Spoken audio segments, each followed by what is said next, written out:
I didn't think the mainstream media could raise the bar on embarrassing itself, but it did yesterday when they took on President Trump's physician and lost.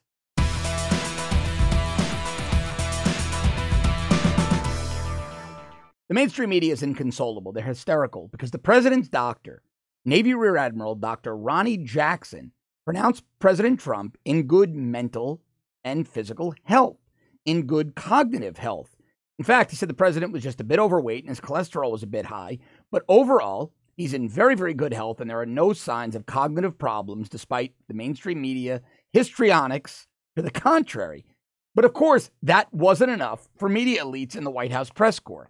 Now, I'm going to read you how they took on Dr. Jackson.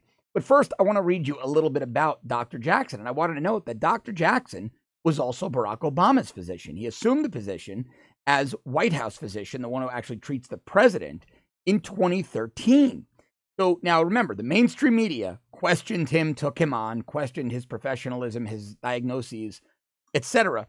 Let's read Dr. Jackson's credentials, and then we'll put them against who was questioning him. Dr. Jackson went to Texas A&M, and then he went to medical school at the University of Texas, a great medical school. He's a board-certified diplomate of the American Board of Emergency Medicine and is designated as a fellow, the American Academy of Emergency Medicine. He currently holds faculty clinical appointments with the Uniformed Services University of the Health Sciences and the Harvard School of Medicine affiliated Beth Israel Deaconess Disaster Medicine Fellowship Program. That's his academic resume. Been in the Navy since '95. Let's talk about some of the positions that Dr. Jackson has held before making the rank of admiral. I'm going to get into that after we get into this. Dr. Jackson went on to become an honors graduate of the Navy's Undersea Medical Officer Program in Groton, Connecticut. That's where the sub bases are. He is uniquely qualified in submarine and hyperbaric medicine. And hyperbaric medicine, I'm a scuba diver. That's when you get the bends, when nitrogen builds up in your blood, or God forbid you ascend too quickly and there's an embolism in your lungs or your cardiothoracic system. It can be highly fatal virtually instantly. The doctors that are certified in these programs are among the best of the best. I have a lot of experience with this. I've been diving since 1991. I had reached over the years professional certification. I let that lapse. These are the best of the best, these physicians. I've got personal experience with them. He then was deployed to Iraq. I'm not even going to get into all the other things he did because his resume is so impressive. But while in Iraq, he deployed in support of Operation Iraqi Freedom as the emergency medicine physician in charge of resuscitative medicine for a forward-deployed surgical shock trauma platoon in Tadoum, Iraq. And he was with the 2nd Marines. If you know anything about deployments to Iraq and Afghanistan, the 2nd Marines saw some of the most violent, deadly, bloody combat. For him to have been and led a shock trauma platoon, we're talking about someone with groundbreaking emergency medicine skills. This doctor is arguably one of the best doctors operating in the world today, with his credentials, his know-how, his smarts, and his experience. Okay, so we've got that out of the way. We've now qualified Dr. Jackson as an expert. Dr. Jackson also achieved the rank of admiral in the United States Navy. So in addition to being a rock star physician, he was a rock star officer. His list of medals is like this. I'm not even going to read them all to you. You can research him.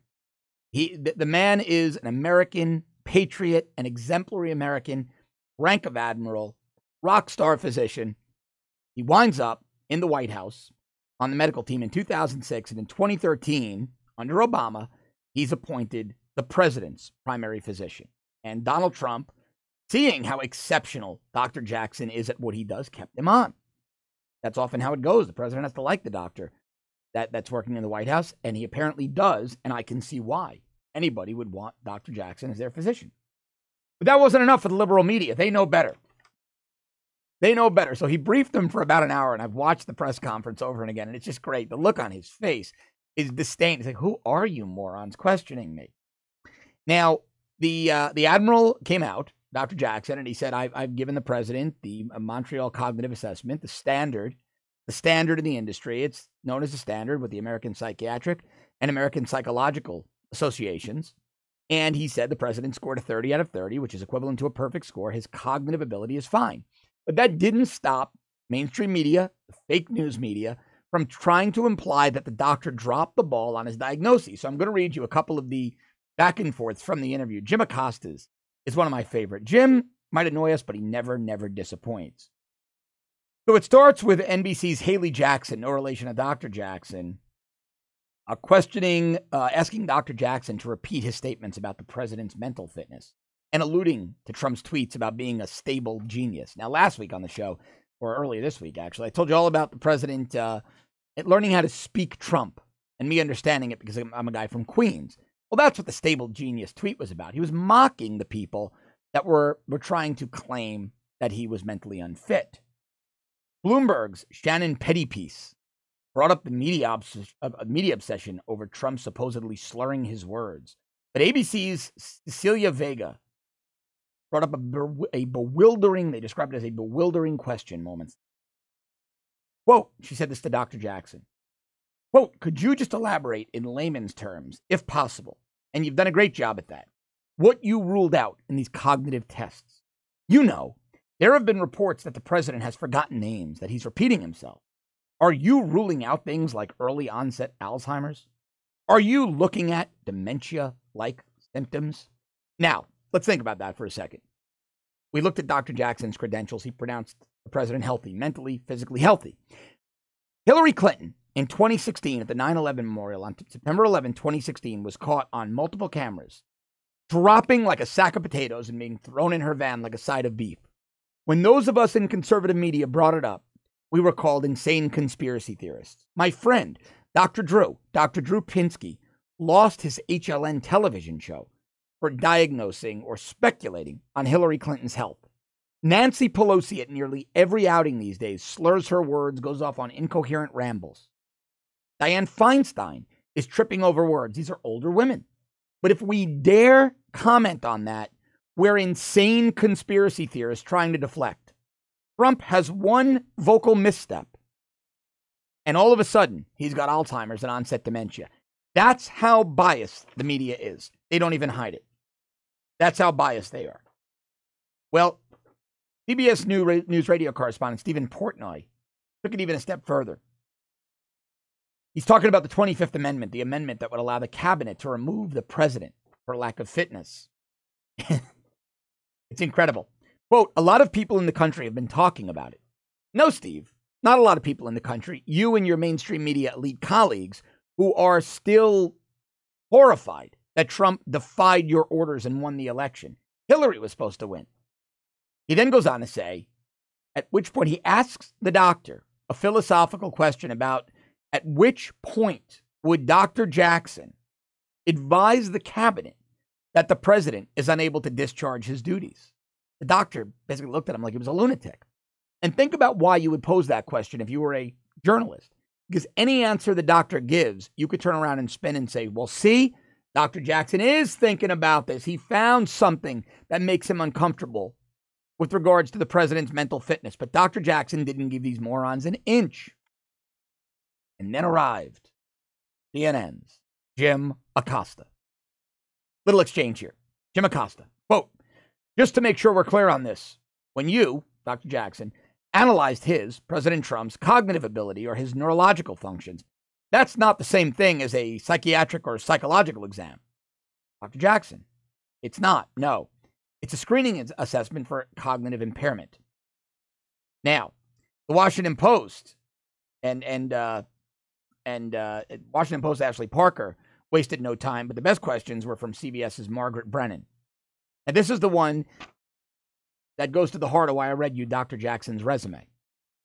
From Mags Brennan over at CBS. CBS seems to really be hot on this one. Quote, doctor, when you say given the president's age, he is somewhere where President Reagan was at this time in his presidency, can you say, given the scrutiny of what was overlooked at that time with President Reagan in terms of Alzheimer's and the things he was then known to suffer from at a later date, can you say whether the tests that you ran would exclude any of those things? And what's the possibility of overlooking? What is the possibility of overlooking something like that? What would it be? The way she phrased it didn't make any sense, so I paraphrased it. You know, how can you tell the American people that this time you're certain? Dr. Jackson at that point was visibly perturbed. He was visibly annoyed with these morons. Then enter Stephen Portnoy again from CBS Radio. To the doctor, what's your take on all the doctors and clinicians across the country who have said, in the resident Donald Trump of the White House, they see symptoms of this, that, and the other? I'm going to tell you what Dr. Jackson said to that, but I want to go back to Maggie Brennan. So Margaret Brennan was saying that she was speculating to the doctor, telling Dr. Jackson with those impeccable credentials, you probably missed something. They missed something with Reagan. Reagan hasn't been president for 30 years, so I sincerely hope that medical science has gotten a little bit better, that cognitive testing has gotten a little bit better, that physician training has gotten a little bit better since Ronald Reagan was president. In fact, reading Dr. Jackson's bio, he was born in 1967, so he'd have been 21 years old during Ronald Reagan's last year as president. He would have still been an undergrad or graduating undergrad or just applying to medical school or entering medical school. He hadn't even begun his medical training when Ronald Reagan was being examined. So Dr. Jackson's training, experience, the resources he has available to him are generations better than when Reagan was examined. But that little minor detail escapes CBS News. He's also implying that Dr. Jackson, Admiral Jackson, with his impeccable credentials, might have missed something, but CBS News' reporter, is going to pick up on it. She knows far more about medicine than the doctor does, because he didn't think that he might have missed something and been thorough. He needed CBS News to be comprehensive. Enter Stephen Portnoy from CBS Radio again.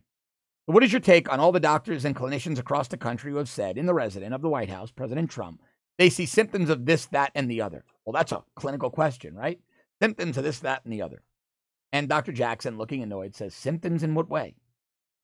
Symptoms, Portnoy says, symptoms of dementia, symptoms of, and Jackson cuts him off.